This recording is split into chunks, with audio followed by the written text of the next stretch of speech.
Hello student, आज मैं issue of debenture chapter का एक नया टॉपिक लेकर के आया हूं जिसका नाम है different term of issue and redemption of debenture. Means ऋण पत्रों के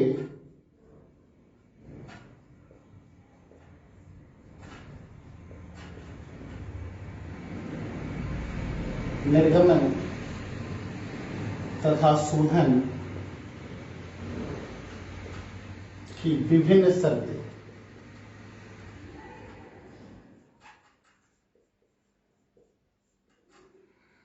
सबसे पहले तो ऋण पत्रों का निर्गमन और ऋण पत्रों का शोधन, ये दो अलग अलग टॉपिक हैं। ऋण पत्रों का निर्गमन और ऋण पत्रों का शोधन। ये ऋण पत्रों का निर्गमन क्या है और ऋण पत्रों का शोधन क्या है? जब कोई कंपनी बाजार से कर्ज लेने के लिए बाजार से कर्ज लेने के लिए आम जनता पब्लिक के बीच डिवेंचर इशू करती है और डिवेंचर इशू करने के बाद ऋण पत्र निर्गमन करने के बाद ऋण लेती है जनता से, तो इसे हम लोग इशू ऑफ डिवेंचर कहते हैं। इशू ऑफ डिवेंचर में ऋण पत्रों का निर्गमन करना और पब्लिक से कर्ज लेना, ऋण लेना, जो चैप्टर अभी भी हम लोग पढ़ ही रहे हैं, करंट चैप्टर है। ऋण पत्रों का शोधन, रिडम्पशन ऑफ डिवेंचर, ये चैप्टर अभी हम लोग फिलहाल पढ़ नहीं रहे हैं। ये अगला जस्ट नेक्स्ट चैप्टर है, अगला चैप्टर है। हम लोग इस चैप्टर के बाद रिडम्पशन ऑफ डिवेंचर चैप्टर का ही स्टडी करेंगे। तो रिडम्पशन क्या है? रिडम्पशन का मतलब होता है भुगतान। जब कंपनी डिवेंचर अमाउंट वापस करती है पब्लिक को, जब कंपनी अपने डिवेंचर होल्डर को डिवेंचर का अमाउंट वापस कर देती है, लौटा देती है, कर्ज की वापसी कर देती है, कर्ज लौटा देता है, तो इस कर्ज लौटाने को ही, अपने दायित्व से मुक्त होने को ही हम लोग रिडम्पशन ऑफ डिवेंचर कहते हैं। रिडम्पशन ऑफ डिवेंचर मीन्स ऋण पत्रों का शोधन, ऋण पत्रों का भुगतान। जनता से पब्लिक से कर्ज लेना और इस कर्ज के प्रमाण प्रूफ एविडेंस के रूप में डिवेंचर सर्टिफिकेट इशू करना, इशू ऑफ डिवेंचर। और ऐसे कर्ज की राशि निश्चित समय के बाद जनता को वापस कर देना, पब्लिक को लौटा देना, इसको हम लोग कहते हैं रिडम्पशन, शोधन। ठीक, रिडम्पशन को हम लोग शोधन भी कहते हैं, रिडम्पशन को हम लोग भुगतान भी कहते हैं, पेमेंट। क्लियर है? अब जब हम लोग रिडम्पशन चैप्टर पढ़ नहीं रहे हैं तो आप सोच रहे होंगे कि सर हम तो रिडम्पशन चैप्टर पढ़ नहीं रहे, तो फिर यहां पर रिडम्पशन वाली बात क्यों आ गई? तो सुने, जब आपके क्वेश्चन में या जब ऋण पत्र पर, डिवेंचर सर्टिफिकेट पर डिवेंचर के भुगतान का, रिडम्पशन का कंडीशन लिखा हुआ रहे कि डिवेंचर का पेमेंट या डिवेंचर का रिडम्पशन दूसरे वर्ष के अंत में या तीसरे वर्ष के अंत में या चौथे वर्ष के अंत में या फिर 5वें वर्ष के अंत में समूल्य पर होना है, प्रीमियम पर होना है या फिर डिस्काउंट पर होना है, जब इस तरह की बातें लिख दी जाए डिवेंचर सर्टिफिकेट पर, एक बार फिर से ध्यान से सुनेंगे कि जब कंपनी डिवेंचर इशू करती है और डिवेंचर इशू करते समय डिवेंचर सर्टिफिकेट पर, ऋण पत्र पर कंपनी रिडम्पशन यानी भुगतान की भी शर्तें लिख देती है कि डिवेंचर का भुगतान एक निश्चित समय के बाद, या तो चौथे या 5वें वर्ष के बाद, या तो एट पर, समूल्य पर होगा, या एट प्रीमियम, प्रब्याजी पर होगा, या डिस्काउंट पर होगा। इस तरह की कंडीशन, रिडम्पशन वाली कंडीशन भुगतान के बारे में लिख दी जाती है डिवेंचर पर।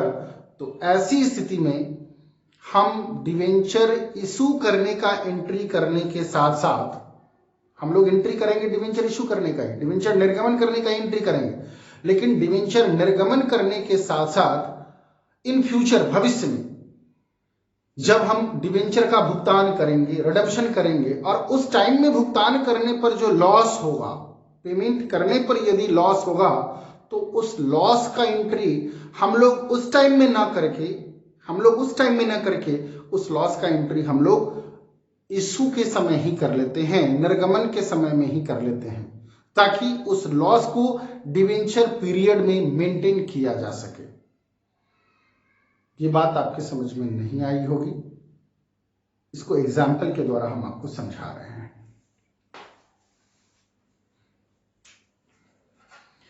अब मान लो कि कंपनी ने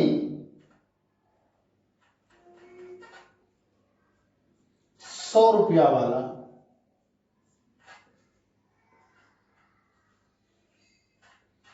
1000 डिवेंचर इशू किया, ठीक। 100 रुपया वाला 1000 डिवेंचर, इसका मतलब हो गया कि वैल्यू ऑफ डिवेंचर कितना,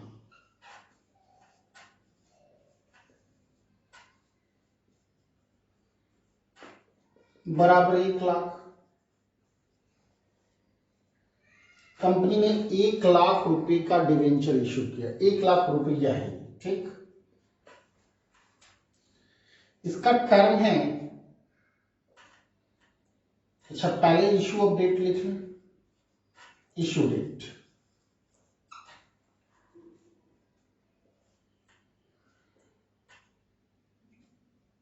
1 जनवरी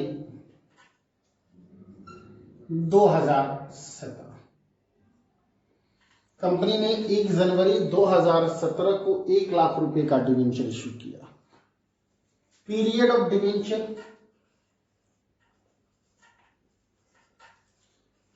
डिवेंचर की अवधि क्या है, कितने समय के बाद डिवेंचर का पैसा लौटा दिया जाएगा डिवेंचर होल्डर को, 4 ईयर, करेक्ट, 4 साल के बाद, यानी चौथे साल के अंत में। तो इसका मतलब चौथे साल के अंत में, तो 1 जनवरी 2017 पहला साल का अंत हो गया 31 दिसंबर 2017, 31 दिसंबर 2017 at the end of first year, 2018 second year, 2019 third year और 2020 फोर्थ ईयर, करेक्ट। यानी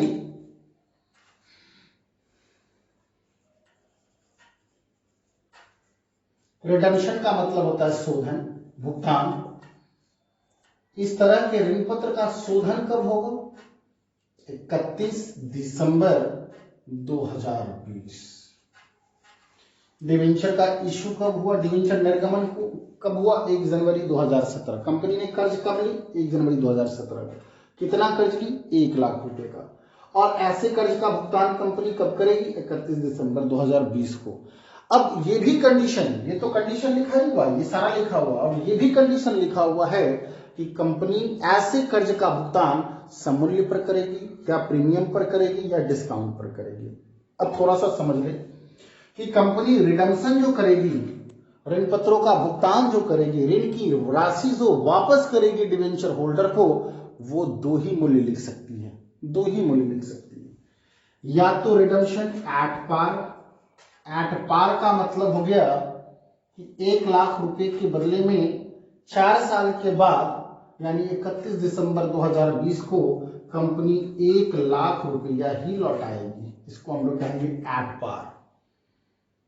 यदि एट पार कंडीशन लिखा हुआ है तो समझे कि कंपनी ने जितना कर्ज ली है चौथे साल के अंत में उतने ही रुपए का पेमेंट करेगी डिवेंचर होल्डर को। यदि एट पार की जगह एट प्रीमियम लिख दिया गया, 10%, 20%, कुछ भी, तो इसका मतलब है कि 1 लाख का पेमेंट चौथे साल के अंत में 10% प्रीमियम पर होगा।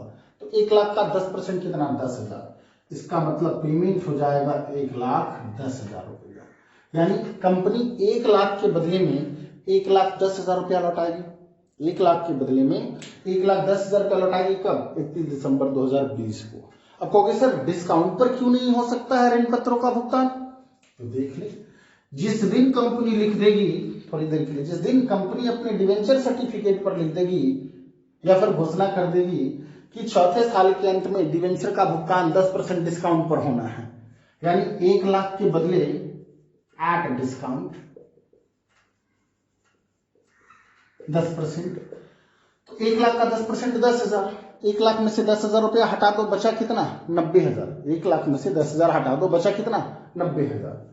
तो क्या कोई 90,000 रुपया लेने के लिए तैयार होगा चौथे साल के अंत में? कभी नहीं। तो कंपनी इस तरह की कंडीशन को लिख नहीं सकती है अपने डिवेंचर पर। कंपनी डिवेंचर का भुगतान, डिवेंचर का रिडम्पशन, शोधन भुगतान दो ही मूल्य पर कर सकती है। यानी अपने डिवेंचर सर्टिफिकेट में लिख सकती है कि हम डिवेंचर का पेमेंट या तो सममूल्य पर करेंगे या नहीं तो प्रीमियम पर करेंगे।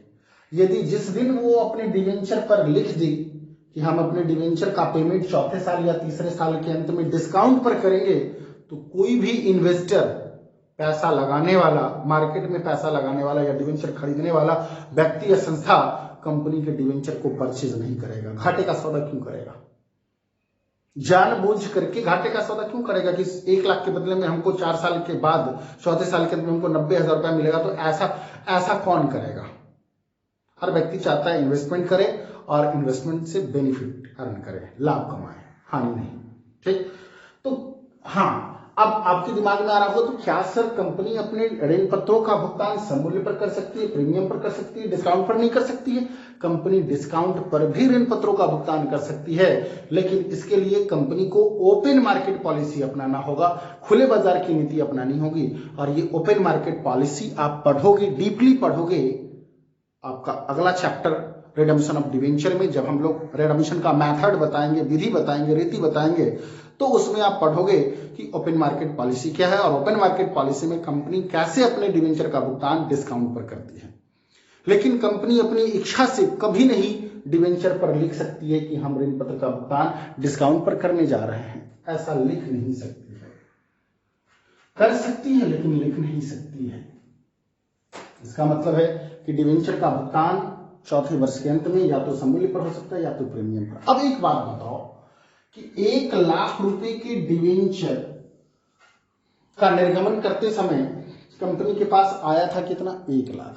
और इसी डिवेंचर का पेमेंट चौथे साल के अंत में करेगी यदि सममूल्य पर, तो आया भी 1 लाख और गया भी 1 लाख। आया भी 1 लाख और गया भी 1 लाख। तो ना ही कंपनी को प्रॉफिट हुआ, ना ही कंपनी को लॉस हुआ।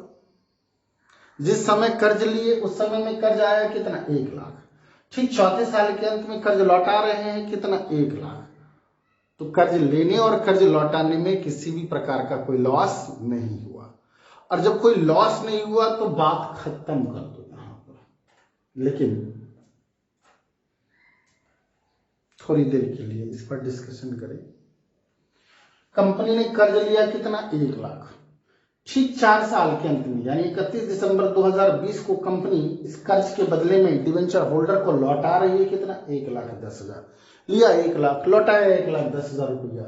ये 10,000 रुपया, ये 10,000 रुपया कंपनी को क्या हो रहा है? लॉस। क्या हो रहा है? लॉस। किस तरह का लॉस? कैपिटल नेचर का लॉस। ये जो प्रीमियम पर ऋण पत्रों का भुगतान होगा, प्रीमियम पर ऋण पत्रों का भुगतान होगा, ये 10,000 रुपया जो एक्स्ट्रा पेमेंट हो रहा है प्रीमियम, ये कंपनी के लिए कैपिटल नेचर का लॉस है। करेक्ट? कंपनी के लिए कैपिटल नेचर का लॉस है। इस लॉस का मेंटेन किससे करेगी company?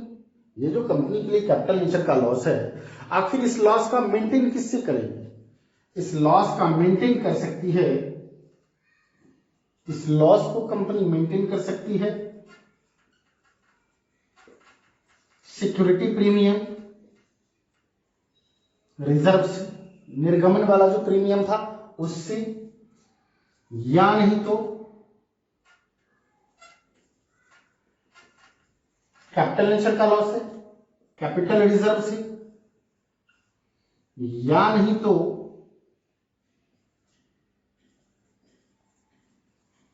Statement of profit and loss. यानी कंपनी ये 10,000 रुपए के लॉस का मेंटेन इस तीनों में से किसी एक से कर सकती है। इस तरह 10,000 रुपया जो प्रीमियम है, रिडम्पशन पर प्रीमियम है, रिडम्पशन पर प्रीमियम, इसको हम लोग कहते हैं premium on redemption of debenture. ये जो आप 10,000 रुपया देख रहे हो, इसको हम लोग कहते हैं premium on redemption of debenture. ये एक प्रकार का लायबिलिटीज है। अक्सर क्वेश्चन पूछे जाते हैं, अक्सर ऑब्जेक्टिव में क्वेश्चन पूछे जाते हैं कि रिडम्पशन पर प्रीमियम, जब कंपनी डिवेंचर का पेमेंट करती है और पेमेंट करते समय प्रीमियम का भुगतान करती है, तो ये प्रीमियम किस तरह का अकाउंट है। तो सुने, ये premium redemption on premium on redemption of debenture ये एक प्रकार का लायबिलिटीज है जो ठीक चौथे साल के अंत में पेमेंट करना है। ये एक प्रकार का लायबिलिटीज है जो ठीक चौथे साल के अंत में पेमेंट करना है। कंपनी पेमेंट करेगी डिवेंचर होल्डर को, और ऐसे लायबिलिटीज को हम लोग पर्सनल अकाउंट मानते हैं, व्यक्तिगत खाता मानते हैं। क्लियर है? रिडम्पशन, प्रीमियम और रिडम्पशन ऑफ डिवेंचर ये कैपिटल नेचर का लॉस है, साथ ही साथ ये लायबिलिटीज है। चूंकि कंपनी अभी पेमेंट नहीं कर रही है, कंपनी पेमेंट करेगी कब? चौथे साल के अंत में, at the end of 4th year. तो चौथे साल के अंत में पेमेंट करेगी, तो फिलहाल अभी के लिए वो क्या है? अभी के लिए लायबिलिटीज है, और लायबिलिटीज को हम लोग पर्सनल अकाउंट मानते हैं, व्यक्तिगत खाता मानते हैं। ठीक, तो ये लॉस, ये 10,000 रुपए का लॉस होगा कब? चौथे साल के अंत में। ठीक, किस तरह का लॉस है? कैपिटल नेचर का लॉस है। ऐसे लॉस को कंपनी मेंटेन किससे करेगी? सिक्योरिटी प्रीमियम रिजर्व से, कैपिटल रिजर्व से, या स्टेटमेंट ऑफ पीएल से। चलो, इतना तो समझ में आ गया, इसको मिटा दें फिलहाल।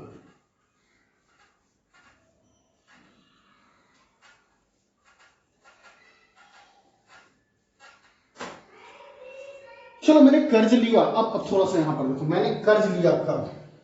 1 जनवरी 2017 को, और इस कर्ज को मैं वापस कर रहा हूं कब? 31 दिसंबर 2020 को। ठीक 4 साल। इसका मतलब है कि मैंने 1 लाख रुपए का जो यूज किया वो कितने साल?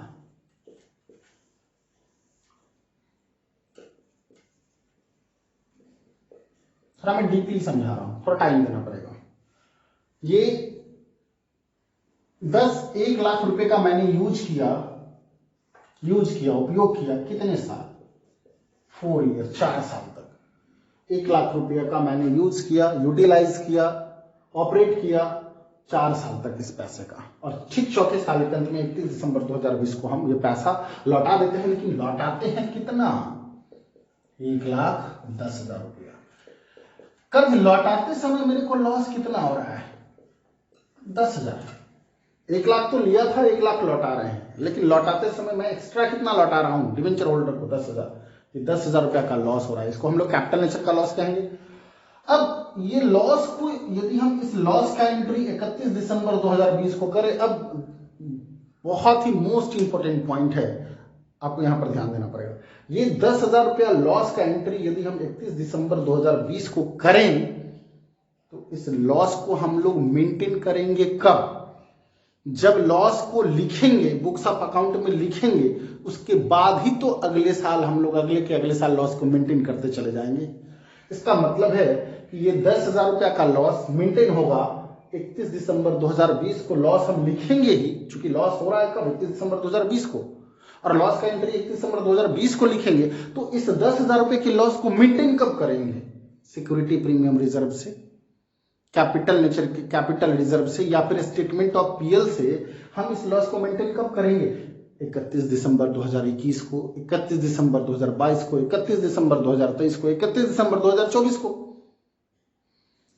तो लॉस दे कौन रहा है? 10,000 रुपया, ये 1 लाख रुपया। हम ये 1 लाख रुपए का यूज किए 4 साल में, तो stock exchange board of India कहती है कि जिस पैसे से तुमने प्रॉफिट कमाया, जिस कर्ज के रुपए का तुमने यूज किया, और जिस पीरियड में यूज किया, जिस अवधि में तुमने यूज किया, उससे होने वाले लॉस को आप उसी पीरियड में मेंटेन करो। तो ये लॉस आखिर दिया किसने? 1 लाख रुपया का कर्ज ने। ये 1 लाख रुपया का कर्ज मैंने यूज किया इस 4 साल की अवधि में, तो इस लॉस को भी मेंटेन करेंगे हम लोग इसी 4 साल की अवधि में। इस लॉस को भी मेंटेन हम लोग करेंगे इसी 4 साल की अवधि में। कोई डाउट? यदि इस लॉस को हम इस पीरियड में मेंटेन नहीं करेंगे तो इस लॉस को मेंटेन करना पड़ेगा 2020 के बाद वाले वर्षों में, नेक्स्ट ईयर में। तो 1 लाख रुपए के कर्ज से बेनिफिट मैंने कमाया 2017 से 2020 में, और इस 1 लाख रुपया पर जो लॉस हो रहा है पेमेंट करने में, इस लॉस को मेंटेन करेंगे 2020 के बाद। ये न्यायोचित नहीं था, इसलिए stock exchange board of India ने गाइडलाइन जारी किया कि डिवेंचर को भुगतान करने पर जो प्रीमियम वाला लॉस है, उस लॉस का मेंटेन आप डिवेंचर वाले पीरियड में कर लें, इसी पीरियड में कर लें। तो ये लॉस को यहां पर ना लिख करके, यदि ये लॉस को हम यहां पर ही लिख लें, इस 10,000 रुपए के लॉस का एंट्री 31 दिसंबर 2020 को ना करके इस 10,000 रुपए का एंट्री हम लोग कहां कर ले, 1 जनवरी 2017 को ही कर ले, तभी तो ये लॉस मेंटेन होगा 2018, 2019, 2020 में, सॉरी 2017, 2018, 2019 और 2020 में। कोई डाउट? तो लॉस का एंट्री जब लॉस होगा तब ना करें, भुगतान पर होने वाले हानि, ये रिडम्पशन पर होने वाला लॉस है, भुगतान पर होने वाला हानि है, और भुगतान पर होने वाले हानि का मेंटेन हम लोग करेंगे कब? ऋण पत्रों के निर्गमन के समय, भुगतान के समय नहीं, ऋण पत्रों के निर्गमन के समय। यदि इस 10,000 का एंट्री हम यहीं पर कर दें तो फिर हम 31 दिसंबर 2017, 2018, 2019 और 2020 को इस लॉस को हम अपने पीएल से, सिक्योरिटी प्रीमियम रिजर्व से या कैपिटल रिजर्व से हम इस 10,000 रुपए के लॉस को मेंटेन कर सकते हैं। कोई डाउट? अब तो समझ में आ गई होगी। इतना समझाने के बाद कंक्लूजन में हम यही कहेंगे कि ऋण पत्रों के शोधन, भुगतान पर जो लॉस होता है, और लॉस कब होता है? सममूल्य पर भुगतान करने से लॉस नहीं होता, प्रीमियम पर भुगतान करने से लॉस होता है। तो प्रीमियम पर भुगतान करने से जो लॉस होता है, तो ऐसे लॉस को हम मेंटेन करने के लिए, डिवेंचर वाले पीरियड में मेंटेन करने के लिए, इस लॉस का एंट्री हम लोग रिडम्पशन पर ना करके हम लोग इस लॉस का एंट्री निर्गमन पर ही कर लें। सिर्फ 10,000 रुपए का एंट्री हम लोग निर्गमन पर करेंगे। आप निर्गमन का जैसे एंट्री करते हो वैसे कर लो, आप निर्गमन का एंट्री आप जैसे करते हो वैसे कर लो, उसमें नो डाउट, कोई चेंजेस नहीं। लेकिन उस निर्गमन वाले एंट्री में इस लॉस का एंट्री हम लोग इन करेंगे। ये 10,000 रुपए के लॉस का एंट्री करेंगे निर्गमन वाले एंट्री में। क्या करेंगे इस लॉस के लिए एंट्री? तो इस लॉस के लिए एंट्री होगा loss on issue of debenture account debit to premium of redemption of debenture account. यानी 10,000 रुपए के लिए बहुत ही आसान है, मैं इतना डीपली में ले गया सिर्फ और सिर्फ समझाने के लिए, लेकिन आपको कुछ नहीं करना है। आपको 3-4 बातें याद रखनी है। पहला नंबर, जब आपके क्वेश्चन में ऋण पत्रों के निर्गमन के साथ साथ, निर्गमन का कंडीशन तो दिया ही रहेगा, उसके साथ यदि रिडम्पशन का भी कंडीशन दिया हुआ है, भुगतान का भी कंडीशन दिया हुआ है, तभी भुगतान पर होने वाले हानि का लेखा करेंगे, तभी एंट्री करेंगे। ये एंट्री, लॉस का एंट्री तभी होगा जब निर्गमन के साथ भुगतान का भी कंडीशन दिया हुआ है। नंबर 1। नंबर टू, ऋण पत्रों के भुगतान, ये जो एंट्री तभी होगा जब भुगतान प्रीमियम पर होगा, जब भुगतान प्रीमियम पर होगा। यदि रिडम्पशन, ऋण पत्रों का भुगतान या शोधन सममूल्य पर होता है तो नो लॉस, कोई हानि नहीं, और जब कोई हानि नहीं तो ये एंट्री होने का कोई तर्क ही नहीं है। ये एंट्री तभी होगा जब भुगतान का कंडीशन दिया हुआ रहे। नंबर 2, भुगतान प्रीमियम पर होगा तभी ये एंट्री होगा, सममूल्य पर यदि भुगतान होगा तो ये एंट्री नहीं होगा। नंबर 3, आपको सिर्फ निर्गमन का एंट्री करना है, भुगतान का एंट्री नहीं करना है, शोधन का एंट्री नहीं करना है। आप जैसे एंट्री करते थे निर्गमन का, इशू का, आपको उसी तरह का एंट्री करना है, अदरवाइज और कोई एंट्री नहीं करना है। एंड नंबर 4, उस एंट्री में ये दोनों जर्नल, डेबिट और क्रेडिट, ये दोनों जर्नल मीन्स डेबिट वाला भी और क्रेडिट वाला भी, कितने का? मात्र 10,000 जो लॉस है वो एंट्री इन करना है, वो एंट्री घुसाना है बस इसके अलावा और कुछ नहीं करना है। ठीक, मैं आगे आपको जर्नल पर ले चलता हूं, लेकिन आपके माइंड में एक और चीज मूव कर रहा होगा कि सर आपने इस 10,000 रुपए के लॉस को कैपिटल नेचर का लॉस कहा। ठीक, मैंने कहा इस कैपिटल नेचर के लॉस को या तो सिक्योरिटी प्रीमियम से मेंटेन करेंगे, या नहीं तो कैपिटल रिजर्व से मेंटेन करेंगे, या नहीं तो statement of profit and loss से मेंटेन करेंगे। ठीक, लेकिन सर क्या 10,000 रुपए के लॉस को एक ही साल में मेंटेन कर लेंगे, एक ही साल पूरे के पूरे सिक्योरिटी प्रीमियम से मेंटेन कर लेंगे, या प्रॉफिट से यदि मेंटेन करेंगे तो एक ही साल से मेंटेन कर लेंगे? जी नहीं। यदि सिक्योरिटी प्रीमियम से जो लॉस मेंटेन हो रहा है होने दो, और जो लॉस सिक्योरिटी प्रीमियम या कैपिटल रिजर्व से मेंटेन नहीं हुआ, जो लॉस बच गया, वैसे लॉस को हम लोग एसेट साइड में दिखाते हैं, अदर करंट एसेट्स में। ये लॉस यदि सिक्योरिटी प्रीमियम रिजर्व से, ये लॉस यदि सिक्योरिटी प्रीमियम रिजर्व से या कैपिटल रिजर्व से मेंटेन ना हुआ, तो इस लॉस को हम लोग बैलेंस शीट के एसेट साइड में करंट एसेट्स वाले हेडिंग में अदर करंट एसेट्स सब हेडिंग में दिखाएंगे, यदि मेंटेन नहीं हुआ तो। और ऐसे लॉस को जो मेंटेन नहीं हुआ है, जो सिक्योरिटी प्रीमियम रिजर्व या तो फिर जो कैपिटल रिजर्व से मेंटेन नहीं हुआ, ऐसे लॉस को पर ईयर प्रत्येक साल के अंत में हम लोग statement of profit and loss से यानी रेवेन्यू प्रॉफिट से मेंटेन करते चले जाएंगे। लेकिन अब प्रश्न उठता है कि सर एक ही साल के प्रॉफिट से मेंटेन कर ले? साधारणतया ये लॉस 3 वर्ष से लेकर के 5 वर्ष के अंदर हम लोग मेंटेन करते हैं अपने प्रॉफिट से। लेकिन सबसे पहले प्रायोरिटी दी जाएगी इस लॉस को मेंटेन करने के लिए, किससे? सिक्योरिटी प्रीमियम रिजर्व से, या नहीं तो कैपिटल रिजर्व से। ओके, अब हम लोग जर्नल करेंगे। कुछ लोग जर्नल को रट लेते हैं, 6 जर्नल है, रट लेते हैं, लेकिन ये रटा हुआ विद्या तभी तक काम आएगा जब तक आपका मेमोरी पावर रहेगा। लेकिन एग्जाम के टाइम में ये रटने वाली बात नहीं होती है, आप जर्नल समझ जाओ। मैंने शुरू में ही कहा वेरी इजी, बहुत ही आसान है। आप सिर्फ जर्नल, आपको निर्गमन का एंट्री आता है, आपको निर्गमन का एंट्री आता है, आप सिर्फ एंट्री करो निर्गमन का, इशू करने का, और निर्गमन करने वाले एंट्री में, इशू ऑफ डिवेंचर वाले एंट्री में आप ये एंट्री इन कर दो, मिक्स कर दो। लेकिन ये एंट्री तभी डालेंगे जब डिवेंचर का शोधन, भुगतान, रिडम्पशन का कंडीशन दिया हुआ रहे, वह भी प्रीमियम पर।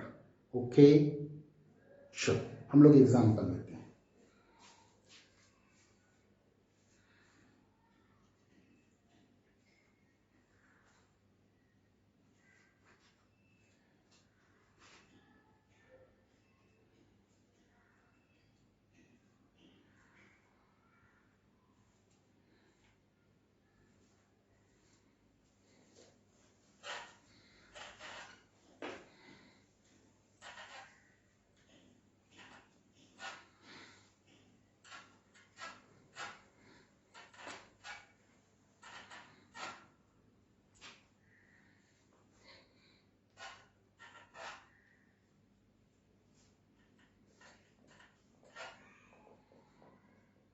एग्जाम्पल नंबर, ये आपके बुक का एग्जाम्पल नहीं है।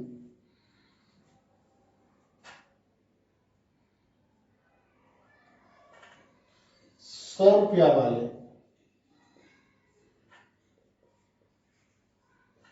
डिवेंचर 1000 डिवेंचर का निर्गमन मीन्स इशू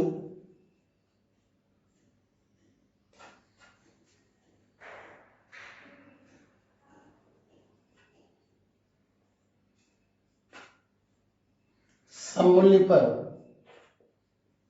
तथा रिडम्पशन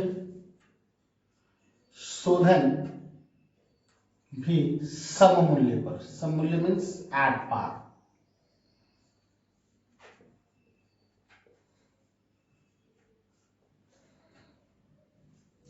आपको कुछ नहीं देखना है, आपको एंट्री करना है निर्गमन।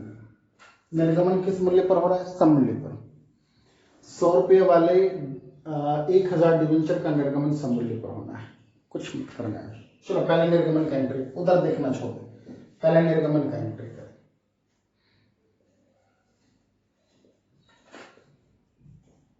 Bank account debit to debenture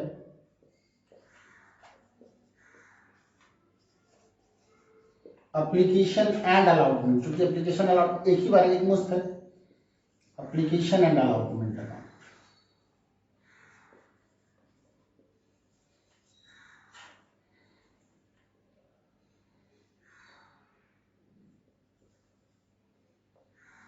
1000 debenture issued at the rate of 100 each.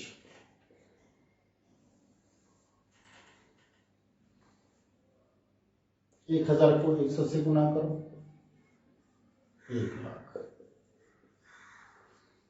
अब ये तो पहला एंट्री था।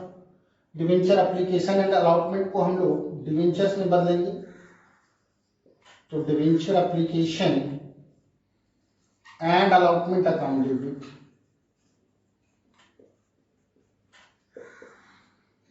To debentures account. यदि परसेंटेज दिया हुआ है तो यहां पर परसेंटेज लगा देंगे, to debentures account. Correct, 1 lakh. सुन लीजिए, अब मैंने निर्गमन का एंट्री कर दिया, पाने का और डिवेंचर में ट्रांसफर करने, एप्लीकेशन पर पाने का और एप्लीकेशन मनी को डिवेंचर में ट्रांसफर करने का मैंने एंट्री कर दिया। अब हम लोग देखेंगे शोधन का कंडीशन। शोधन किस पर हो रहा है? सममूल्य पर। क्या सममूल्य पर शोधन, क्या सममूल्य पर शोधन भुगतान होने से कंपनी को कोई लॉस होगा? नहीं होगा। शोधन सममूल्य पर, क्या सममूल्य पर शोधन करने से कंपनी को कोई लॉस होगा? नहीं होगा। तो जब कोई लॉस नहीं होगा तो इस लॉस के लिए कोई एंट्री भी नहीं होगा। जब कोई लॉस नहीं है तो लॉस के लिए एंट्री क्यों करेंगे? हो गया, यहां पर नरेशन कर दो। Being application money transfer to debentures account. अब तुम सोच रहे हो सर ये तो सिंपल एंट्री है, आपने मात्र 2 एंट्री किया, एक पाने का और दूसरा डिवेंचर में ट्रांसफर करने का। मैंने भी तो शुरू में भी तो मैंने यही कहा था कि लॉस का एंट्री हम तभी करेंगे जब मेरे को लॉस होगा, और लॉस तब होगा। करेक्ट, अब मैं करके दिखा रहा हूं।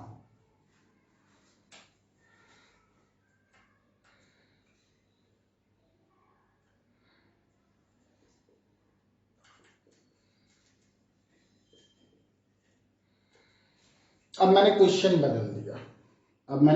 बदल दिया। 100 रुपये वाले डिवेंचर का निर्गमन समूल्य पर, चलो समूल्य पर निर्गमन का एंट्री पहले ही ऑलरेडी कर चुके हैं। 100 रुपये वाले 1000 डिवेंचर का निर्गमन समूल्य पर, और समूल्य पर निर्गमन हो चुका। Bank to debenture application and allotment account और debenture application and allotment account to debenture account. ठीक, समूल्य पर निर्गमन का एंट्री हो चुका है। अब शोधन 5% प्रीमियम पर, 5% प्रीमियम पर रिडीमेबल है, 5% प्रीमियम पर रिडीमेबल। मेरे को रिडेम्पशन का एंट्री नहीं करना है, रिडेम्पशन पर होने वाले लॉस का एंट्री करना है। कितना परसेंट है? 5%। 1 लाख रुपए का डिवेंचर है, 5%। 1 लाख का 5% कितना? Redemption of premium on redemption of debenture बराबर 1 लाख 5/100 बराबर 5000। 1 लाख रुपए के डिवेंचर का पेमेंट 1,05,000 रुपये पर करना है, तो लॉस कितना होगा इन फ्यूचर, भविष्य में पेमेंट करने पर? 5,000 रुपया। लॉस कितना होगा? 5,000 रुपया। तो 5,000 रुपये का एंट्री हम लोग अलग से करेंगे, और वो भी इसमें देखो कर रहे हैं। Loss on issue of debenture account debit to premium on redemption of debenture account, 5,000 debit में और 5,000 क्रेडिट में। मैंने यही एंट्री इन किया है। यदि आपको निर्गमन का एंट्री आता है तो आप रिडम्पशन वाले कंडीशन का भी एंट्री बहुत ही इजीली वे से कर सकते हो, आसानी तरीके से कर सकते हो। सिर्फ ये 2 एंट्री इन करना है, वो भी कब? जब भुगतान करने पर लॉस होगा तब। जब भुगतान करने पर लॉस होगा तब। लॉस कब होगा? जब रिडम्पशन प्रीमियम पर होगा तब। तो यही 2 एंट्री इन करेगा, एक डेबिट में और एक क्रेडिट में लॉस के लिए। क्लियर है?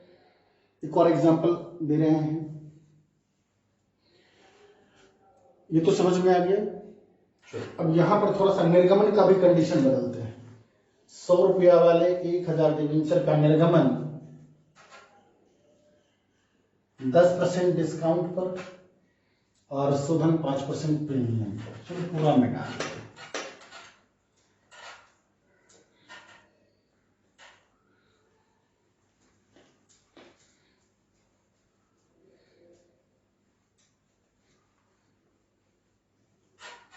मैंने कहा था कि हम लोग एंट्री करेंगे निर्गमन का, और निर्गमन 10% डिस्काउंट पर हो रहा है। अब इस शोधन को ध्यान में देना ही नहीं है, बस थोड़ा सा प्रीमियम पर यदि शोधन है तो जगह छोड़ देना है, क्योंकि प्रीमियम पर शोधन करेंगे तो लॉस होगा, लॉस के लिए जगह छोड़ देंगे। लेकिन अभी इस पर ध्यान नहीं देना है, अभी निर्गमन का एंट्री करें। चलो निर्गमन का एंट्री करें। Bank account debit 90,000 to debenture application and allotment account. तो debenture application and allotment account 90,000। अब कहोगे सर 90,000 क्यों लिख दिया? 1 लाख का 10% कितना? 10,000। 1 लाख में से 10,000 घटा दोगे तो कितना हो जाएगा? 90,000।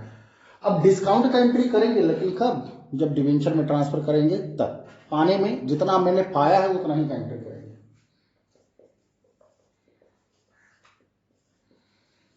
Being amount received from debenture holder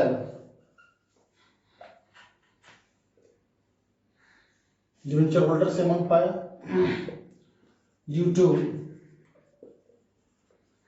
issue of 1,000 debenture at the rate of 90 each excluding discount, discount छोड़ करके 90 रुपए की दर से एप्लीकेशन वाले अमाउंट को डिवेंचर में ट्रांसफर करेंगे। Debenture application and allotment account debit. अब डिस्काउंट का एंट्री हम लोग यहां पर करेंगे, जो डिस्काउंट डिवेंचर होल्डर को दिया गया है। Discount on issue of debenture account debit to debenture account, debenture application and allotment account debit, discount on issue of debenture account debit to debentures account. ठीक, यहां पर लिखेंगे 90,000, यहां पर लिखेंगे 10,000 डिस्काउंट, और यहां पर लिखेंगे 1 lakh. Bill application money transfer to debentures account, application money transfer to debentures account हो गया। ये निर्गमन का एंट्री। अभी तक मैंने जो एंट्री किया वो निर्गमन का। 2 एंट्री, जब लमसम एक ही मुश्त में पाते हैं तो 2 एंट्री, पाने का, दूसरा डिवेंचर में ट्रांसफर करने का। लेकिन अब 5% प्रीमियम पर शोधन हो रहा है, तो 1 लाख का 5% कितना है? 1 लाख का 5% 5,000। ये 5,000 रुपया क्या है? प्रीमियम ऑन रिडम्पशन, शोधन पर प्रीमियम, और यही 5,000 रुपया क्या है? लॉस। और इस लॉस का एंट्री कुछ नहीं करना है, इन करना है डेबिट और क्रेडिट में। यहां देख लें, loss on issue of debenture account debit 5,000 to premium on redemption of debenture account 5,000। इस लॉस का एंट्री मैंने नहीं किया, वो भी कब, जब लॉस हो रहा था तब, भुगतान पर लॉस हो रहा था तब।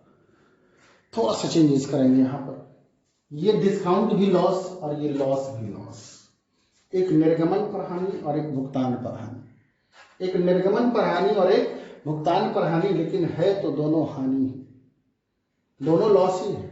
इसलिए बेहतर यही होगा कि हम दोनों लॉस को मिला दें। तो 10,000 रुपया निर्गमन पर लॉस और 5,000 रुपया शोधन रिडम्पशन पर लॉस, टोटल लॉस कितना, 15,000। एक ही एंट्री कर दें हम लोग 15,000 का, डिस्काउंट की जगह पर लॉस कर लें, हो गया। एक निर्गमन पर लॉस था, एक भुगतान पर लॉस था, मैंने दोनों लॉस को मिला करके एक ही लॉस कर दिया 15,000। नीचे वाले में कुछ चेंजेस नहीं होगा, यानी 10,000, ये 5,000 रुपए का लॉस अब इसी में आ गया, तो कंपनी को टोटल लॉस कितना हुआ, 15,000। 10,000 रुपए निर्गमन पर हानि और 5,000 रुपया भुगतान पर हानि, लेकिन भुगतान पर हानि अभी हुई नहीं है। इन फ्यूचर जब कंपनी डिवेंचर का भुगतान करेगी तभी कंपनी को लॉस होगा। ये जो एग्जाम्पल आपने सीखा, उस एग्जाम्पल पर एसके सिंह के बुक का आपका क्वेश्चन नंबर 26, 27, 28, 29, 30,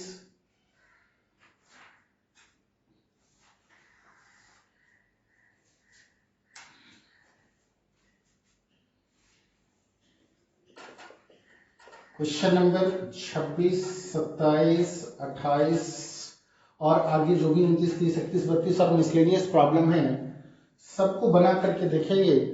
बस सिर्फ और सिर्फ एक प्रॉब्लम रह जाएगा, कोलैटरल सिक्योरिटीज यानी संपार्श्विक प्रतिभूति, और नेक्स्ट वीडियो में मैं आपको कोलैटरल सिक्योरिटीज बताऊंगा। तो लगभग 1-2 और जो प्रॉब्लम है वो प्रॉब्लम सारा दूर हो जाएगा, ठीक।